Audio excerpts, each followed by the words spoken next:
ايه لو اتخضيت كده ليه؟ شفت عفريت ولا ايه؟ لا يا بابا، انا ما اتخضيتش ولا حاجه، بس ايه الحزام اللي في ايدك ده؟ قال له قول لي يا احمد، لو في واحد ابوه صرف عليه دم قلبه طول السنه ما بين دروس ومصاريف وفي الاخر جاب 1%، يستاهل يتعمل فيه ايه؟ 1%؟ ده يتعلق ويتضرب بالشبشب وما يشوفش الشارع تاني.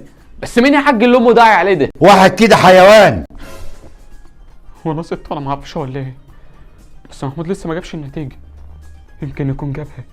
هو قال لابويا ان انا وهو سقطنا وهرب. هو محمود كلمك في حاجه يا حاج؟ لا لسه ما كلمنيش. امال مين ده اللي جاب 1%؟ ده ابن واحد صاحبي. الحمد لله. ده لو كنت انا كنت هموت النهارده. بتقول حاجه؟ لا يا حاج، كنت بقول بس ايه الحزام اللي في ايدك ده؟ ده انا كنت بس رايح اخرمه خرم. ماشي يا بابا، انا هدخل جوه بقى. ماشي يا ابني. اما اروح انا بقى اخرم الحزام. الحمد لله الحمد لله يا رب، انا نجحت وطلعت الاول على الجمهوريه. طب وانا انا اكيد طلعت التاني على الجمهوريه صح؟ ايه ده، انت عرفت ازاي؟ انت فعلا طلعت التاني، الاول جاب 1% وانت جبت 2%. الحمد لله. يعني انا كده اسد من ابن صاحب ابويا. ثانيه واحده، هو انا طلعت التاني منين بالظبط؟ من ورا. ايه؟ من ورا؟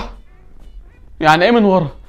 لحظه واحده، هو انت ازاي بقيت الاول على الجمهوريه بس معلش؟ الحمد لله، كنت دايما بذاكر وما بضيعش ولا يوم من غير ما اذاكر. الحمد لله ربنا ما ضيعش مجهودي. مين ده اللي كان بيذاكر؟ انا دايما كنت بذاكر. هو مش انت كنت بتقول لي يا احمد انا مش عايزك تقلق خالص، ان شاء الله السنه دي هتبقى حلوه. اقول لك محدش فينا هيذاكر، يا ننجح سوا يا نسقط سوا. انا مش عارف والله يا ابني انت قلقان من ايه؟ ما انا من اول السنه بقول لك يا ننجح سوا يا نسقط سوا، وانا عن نفسي ما فتحتش كتاب من اول السنه. يا ابني ولا يشغلك، ايه يعني الامتحانات بكره؟ احنا الاثنين مش مذاكرين، ويا اما ننجح سوا يا اما نسقط سوا.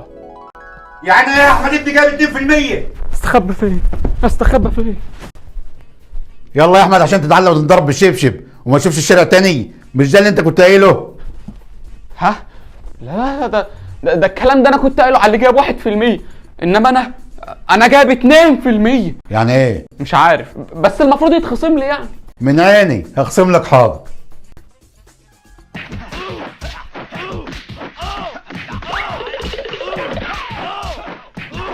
ايه يا اسطى، جبت النتيجة بتاعتك؟